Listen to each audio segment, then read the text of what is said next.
Vamos a ver algunas características que tienen los switches. Algunas características son comunes a los switches de cada una de las capas y algunas otras son características propias de cada capa. Y vamos a ir viendo justamente esas características. Comenzando en este caso por los switches de capa de acceso. Si yo tengo una computadora, obviamente esa computadora la tengo que conectar al switch de acceso, ya lo conecté al switch de acceso. Este puerto de acá sería interesante que lo configure para que solamente esta computadora sea la única que sea aceptada. Si logro configurar a este puerto, al F01, por ejemplo, ¿no? Donde conecto a esta PC, lo que estoy haciendo es configurando la seguridad de puerto. Esta seguridad de puertos solamente se configura en los switches. ¿Por qué no configuro la seguridad de puerto en la distribución del núcleo? Porque ahí no voy a conectar computadoras. Las computadoras de la empresa, de la red, van a conectarse solamente a los switches de acceso. Y como yo no quiero que cualquiera venga, traiga su computadora y se conecte a mi red, voy a configurar la seguridad del puerto. Este switch va a poder identificar a esta máquina y no va a aceptar que esta otra de acá se conecte.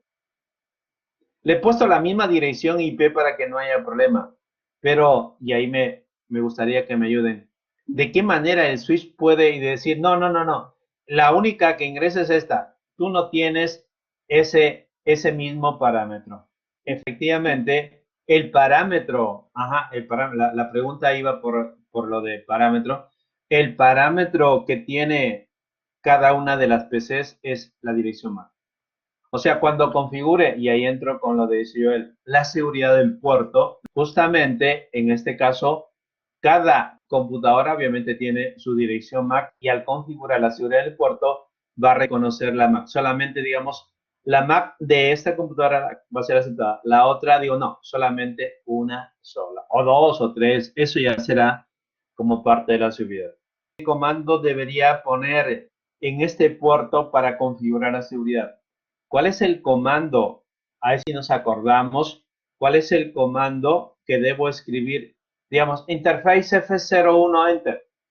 ¿Cómo habilito la seguridad o cómo comienzo a configurar la seguridad del puerto?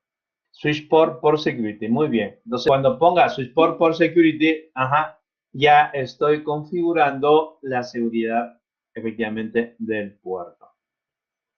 Tiene soporte de VLAN. Hemos dicho de que para trabajar a nivel de capa de acceso voy a crear VLAN. ¿Qué comando debo poner en switch para crear la VLAN 10? VLAN 10. Bien, por ahí. Hay dos cosas diferentes. Una cosa es VLAN 10. La otra, si pongo interface VLAN 10, eso es la SBI.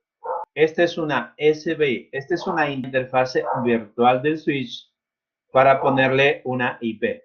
Mientras que esta otra, cuando hablo de VLAN 10, estoy hablando de un grupo de máquinas. Todos estos pertenecen a la VLAN 10. La VLAN 10 es el grupo que tiene asociado seguro una dirección de red. Interface VLAN 10 es una SBI para administrar al switch. Yo quiero administrar al switch remotamente. ¿Qué debo ponerle? Una IP. Ese switch es un switch L2. Y en un switch L2 no le puedo poner IP a su puerto. No me deja poner en el puerto F01 una IP. Ni en el F02, ni en cualquiera de ellos. ¿Y dónde lo pongo? En la SBI. En una interfaz lógica. ¿Qué puertos debería utilizar? Fast Ethernet. Si estoy con switches, Fast Ethernet y Giga es más que suficiente. Y también es interesante que si voy a conectar teléfonos IP, sería bueno que los puertos de mi switch sean PoE. De tal manera que con solo el cable de datos, el cable UTP, el cable de datos, al conectar mi teléfono IP ya esté funcionando. Reciba energía a través del puerto del switch. Pero tendré que comprarlo e indicarle, véndeme un switch que tenga puertos por, o elegiré el modelo de switch que tenga esa característica. Pasamos a lo de capa de distribución, soporte de capa 3. ¿Para qué queremos que este switch sea de capa 3? ¿Cuál era el objetivo para comprar switches de capa 3? Para enrutar. Este debe comportarse como si fuese un router para enrutar las famosas VLAN. Los puertos de acá, ¿qué velocidad deberían tener? Giga y 10 giga, o sea, un poco más rápido que lo de acceso. Una característica que no la tiene lo de capa de acceso es la redundancia. Cuando hablamos de redundancia, estamos indicando que deberíamos tener como mínimo 2 switches de distribución. Y cada uno de los switches de acceso debería conectarse con un cable a un switch de distribución y con otro cable al otro switch de distribución. Con eso logramos de que si uno de ellos cae, el otro le va a permitir conectarse a ese switch de acceso. O sea, debe haber redundancia. Debo comprar estos switches de aparte, de 2. Acá puedo implementar política de seguridad, puedo configurar lista de control de acceso para decir que los de la VLAN 10 obviamente no se conectan con los de la VLAN 20, no están permitidos, ¿no? O sea, puedo configurar ACL en esos switches. Los de acceso deberían tener un puerto de giga para conectarse a la distribución, efectivamente. Si acá se manejan con 100 megabits, sería interesante que cuando se conecten hacia arriba, lo hagan en este caso con el de 1 giga, con el de los puertos de 1 giga, y por eso la mayoría de estos switches tienen 2 puertos de 1 giga y 24 de 100 megabits. Soporte de VLAN también tenemos que trabajar en este caso con las VLAN y sobre todo que a través de él se va a enrutar a las VLAN. Vamos ahora a la capa de núcleo, soporte capa 3. Y esto para tratar de evitar la presencia del STP, del Spanning Tree. Si el switch lo utilizo como router, el Spanning Tree ya no funciona. El Spanning Tree funciona en una red conmutada, en una red de switches. Soporte de giga y 10 giga, o sea, necesitamos, y si fuese, hay de 40 giga o de 100 giga, en alguna empresa ya están utilizando a nivel de capa de núcleo hasta de 100 giga. Redundancia, en donde debería como mínimo haber 2 de núcleo y los de distribución deben conectarse con un cable a uno de ellos y con otro cable al otro. La característica que es común para los switches de acceso de distribución y núcleo sería, digamos, la densidad de puertos, la cantidad de puertos. En algunos casos se necesita buena cantidad de puertos, gran cantidad de puertos. O sea, a veces no me interesa trabajar con switches con poca cantidad de puertos. En la capa de acceso sí es aceptable, pero en la capa de distribución y de núcleo necesito que la cantidad de puertos o su densidad de puertos sea grande. Ya veremos que hay switches que me permiten llegar a tener hasta 1000 puertos. La velocidad de reenvío o tasa de reenvío también es importante. En todos pidamos rapidez, o sea, deben ser rápidos, ya sea para soportar a giga, a 10 giga o a 100, si hubiese trabajado acá, a 100 gigas, ¿no? Otra característica es calidad de servicio. Y cuando hablamos de calidad de servicio, hay que tener en cuenta que, por ejemplo, desde este teléfono IP podemos comunicarnos con algún, digamos, empleado que está en una sucursal. En esa sucursal también tiene su teléfono IP y nos estamos comunicando y los datos viajan a través de los switches de los routers y llegan hacia el destino, ¿no? Hacia el usuario o el empleado que está en la sucursal. Y como los datos viajan por estos diferentes equipos, y para dar una calidad de servicio de voz buena, sería interesante de que cada uno de estos dispositivos reconozcan, identifiquen que es una conversación de voz. Y si es una conversación de voz, dale mayor prioridad. Y si nosotros configuramos en estos switches y routers para que se le dé mayor prioridad a las conversaciones de voz, estamos configurando calidad de servicio. Y esa calidad de servicio se maneja en todos los dispositivos, ya sea de acceso, distribución de núcleo, incluso obviamente fuera de la red, ¿no? Y hay un componente más, una característica más, que es esta, que es agregación de enlace o link aggregation. Todos deben soportar o usar link aggregation, pero no lo voy a explicar en este momento porque más adelante hay una partecita ya donde está reservado para tratar de entender de qué se trata link aggregation, agregaciones de enlace. Trabajar con el modelo de red jerárquico de 3 capas hay que tener dinero, ¿no? Normalmente trabajaría con un modelo de red jerárquico acá, ¿ok? Fíjense, en este modelo de red empresarial, en el sitio principal, acá tenemos en este caso los switches de capa de acceso, distribución, en este edificio, acceso, distribución, y para que se puedan interconectar los de distribución, acá están los del núcleo. En el sitio principal tenemos las 3 capas, acceso, distribución y núcleo.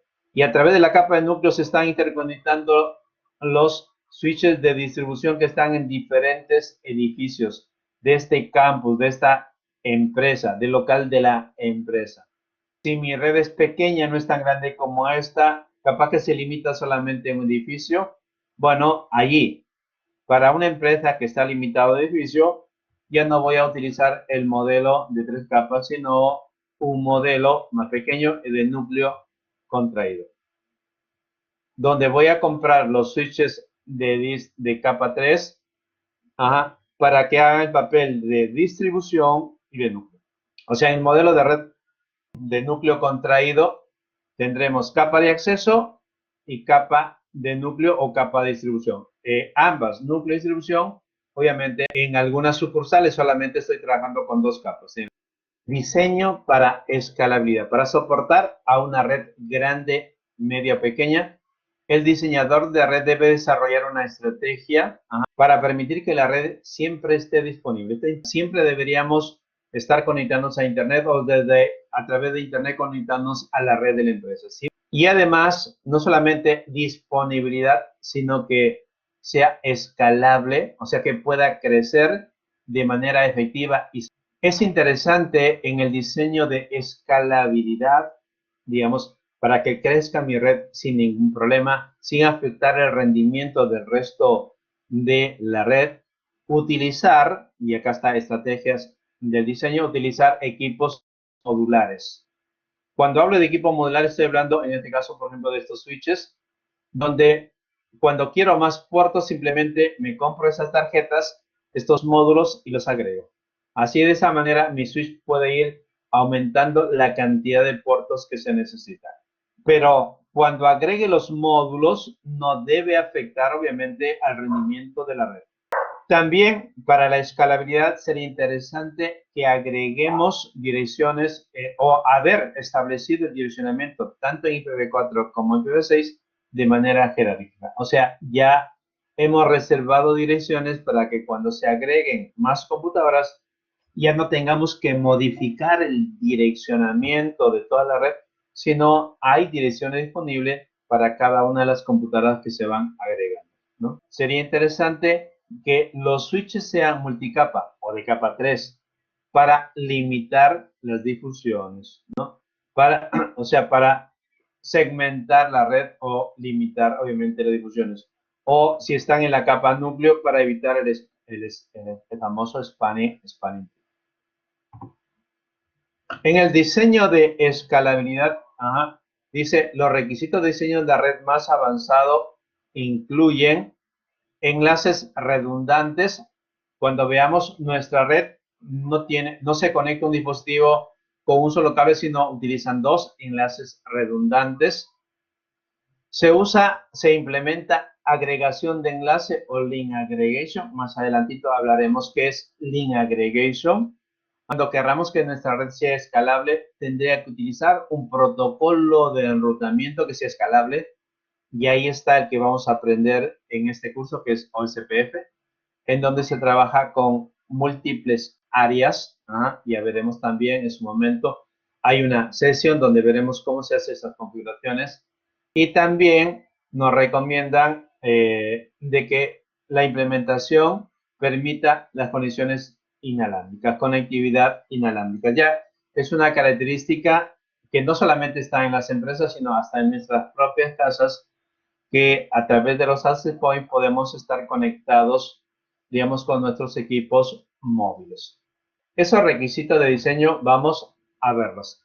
Primero, veamos la parte de implementación de enlaces redundantes. O sea, mi red, mi diseño de red debe tener enlaces redundantes, equipos duplicados, y ya comentamos que debe haber dos de distribución, de tal manera que cuando me conecte un switch de la capa de acceso,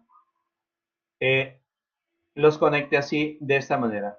Me conecto a un switch de distribución y con otro enlace a otro switch de distribución. ¿Y para qué? Bueno, si se cae uno, puedo conectarme por el enlace redundante y mi red de acá, mi red obviamente, no se desconecte, no pierda conectividad en la red. Cuando los switches de distribución son configurados de a par, de tal manera que los de acceso puedan conectarse a través de estos enlaces redundantes, decimos que hemos implementado un bloque de switch de edificio. Le llamo así, digamos, de esa manera estamos estableciendo redundancia y las redes del switch de la capa de acceso siempre van a estar conectándose con las otras áreas, con las otras máquinas de la red.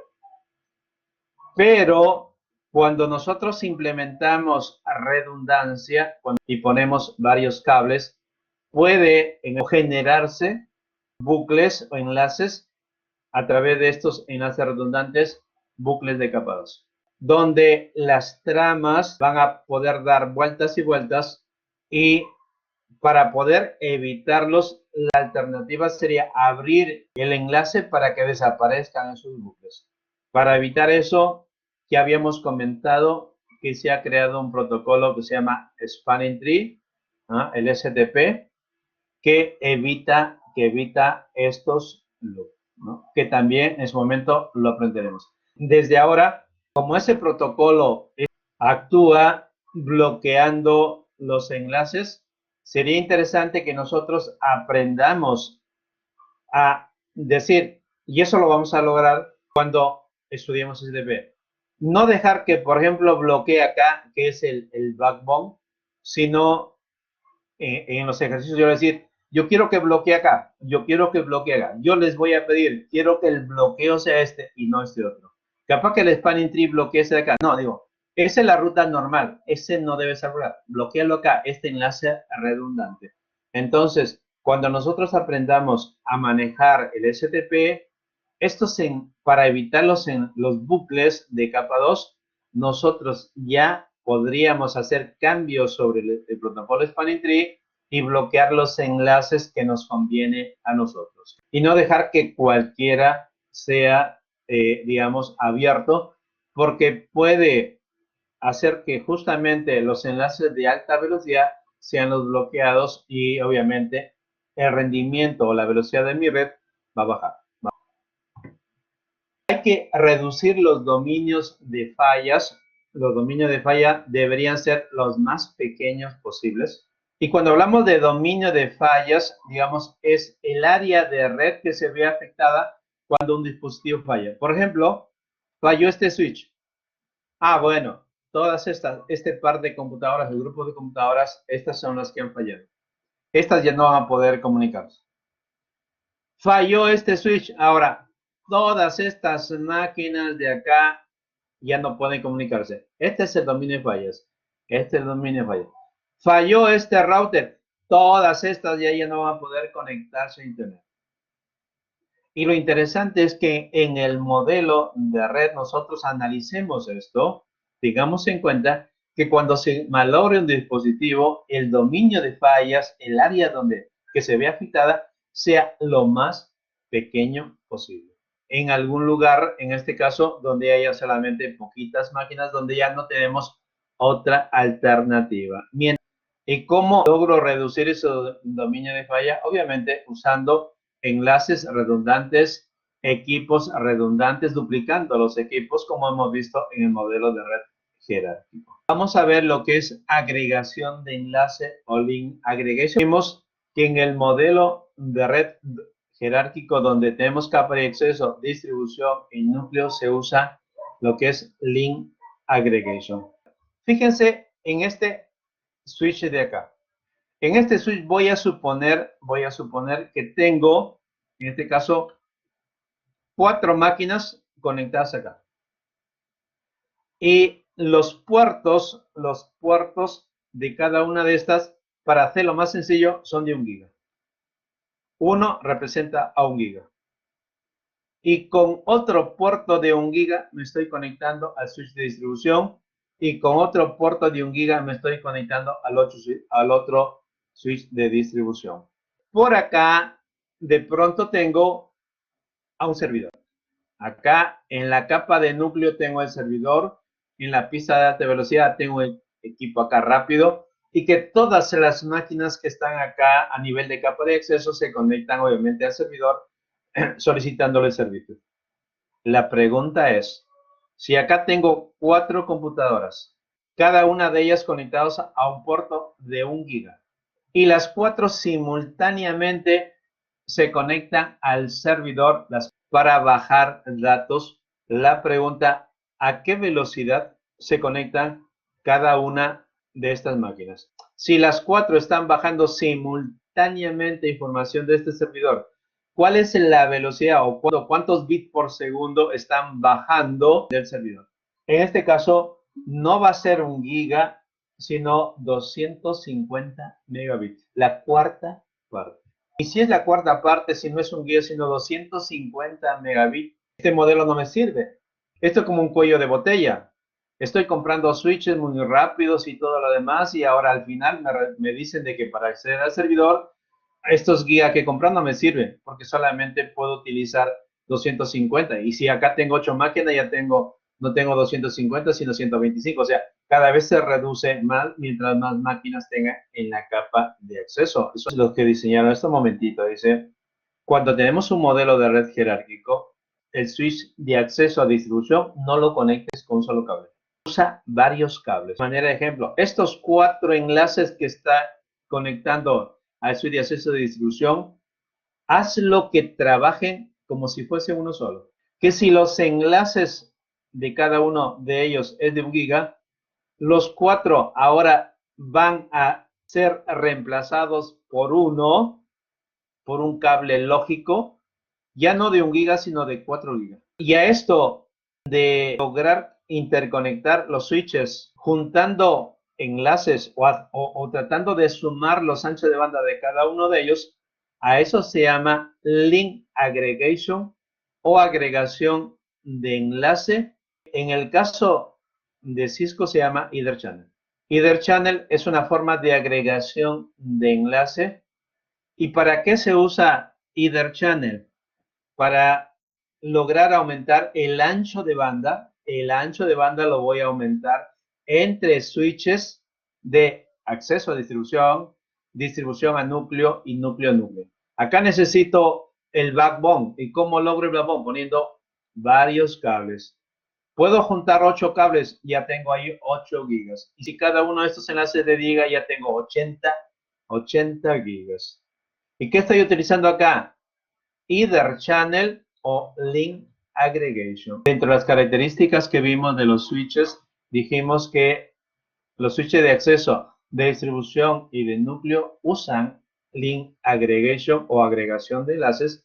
Y ya tenemos un poco más claro a qué se refiere con Link Aggregation. ¿Qué significa que estos dos cables se representen ahora o estén unidos acá? Es que en este caso estamos trabajándolo a S2 como uno solo.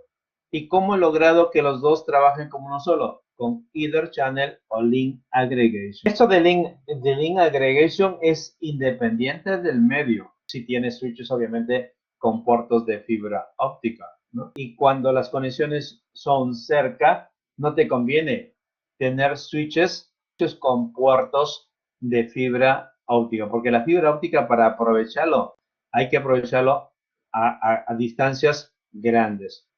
Porque si tienes fibra óptica, ¿y qué velocidad tiene esa fibra óptica? 1 giga. Pero 1 giga lo puedo conseguir con cable UTP, entonces conseguirlo mejor con UTP, ¿no? La fibra óptica mayormente está orientada cuando quiero conectar, la distancia supera los 100 metros del cable UTP. En la capa de acceso o distribución, ahí se maneja UTP.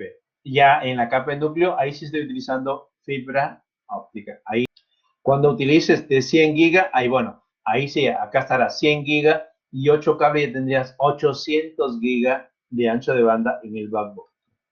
Dentro del diseño de escalabilidad, también tenemos acá, en este caso, el uso de protocolo de enrutamiento escalable. Uno de los protocolos de enrutamiento que vamos a trabajar es el protocolo de enrutamiento de estado de enlace llamado OSPF. Protocolo muy utilizado y lo vamos a aprender en su momento. Probablemente ustedes ya lo hayan usado en sus configuraciones en alguno de los cursos, pero nosotros vamos a conocer más en detalle en su momento cómo trabaja y cómo se configura, qué es lo que hay que aprender. Ojo, este OSPF hay que aprender mucho más. Y con lo que vamos a aprender acá no es suficiente. Todavía habrá que seguir estudiando más sobre cómo se configura OSPF. Pero lo interesante que tiene que este está orientado a redes jerárquicas grandes. Ustedes, si han configurado OSPF, y creo que la mayoría lo ha hecho, lo deben haber, cuando le dijeron, ¿y cómo configuro OSPF? Le dieron los comandos para ingresarlo, los network, y le dijeron configúralo en el área 0. Y cuando configuras a los routers en el área 0, eso está trabajando en una sola área. Pero si esa área tiene muchos routers, y estamos hablando de una empresa como esa que tiene muchas máquinas, muchos routers, ahí el OSPF se vuelve caótico. Y eso lo veremos en su momento cuando analicemos cómo es un protocolo de enrutamiento de estado de enlace. Para una red jerárquica, para una red grande, obviamente esto no sirve. Pero sí, OSPF sirve. ¿Y cómo es que logro usarlo? Si me dice que esto no me sirve, es que ya no lo tienes que trabajar en una área, sino en varias áreas, en multi-áreas. Y ahí vamos a encontrar, en este caso, que va a haber una área 0 y otra área 51, el área 1, etcétera. Y cuando los trabajo en áreas, como normalmente en LAN hemos segmentado la red con las VLAN, acá en estas redes de alguna manera también como que estuviésemos segmentándolo, dividiéndolo, lo dividimos en áreas. Si nosotros vamos a trabajar con multiárea, el área 0 es básica. El área 0 es el área, el backbone, la red troncal. Y cuando trabajo en áreas, el área 1 se va a comunicar con el área 0 y a través del área 0 se va a comunicar con el área 51. Significa que si, por ejemplo, se me ocurre crear acá un grupo de routers en el área 2, todos los routers del área 2 no van a poder interactuar con los demás. Para que exista esta área 2, debe estar conectado a través del área 0. Acá debería estar el área 2. ¿Y para qué debería estar el área 2? Para que a través del área 0 se conecte con las otras más. Porque el área 0, es llamada red troncal o backbone. Y es la que conecta a las otras áreas. Para complementar, en nuestra red y la mayoría de empresas hacen uso de la conexión inalámbrica, que es muy, muy importante que el gerente, los empleados puedan desplazarse por la empresa con sus equipos móviles sin ningún problema. Y por eso podemos, para ello, agregar, en este caso, agregamos los access points, de tal manera de que podamos cubrir diferentes áreas de la empresa y tener conectividad inalámbrica, ¿no? Como vemos, eso no solamente es, digamos, una necesidad en las empresas, sino también lo tenemos hasta en nuestras casas. En nuestra casa también tenemos nuestra red cableada pequeñita y también nuestra red inalámbrica con el famoso Wi-Fi.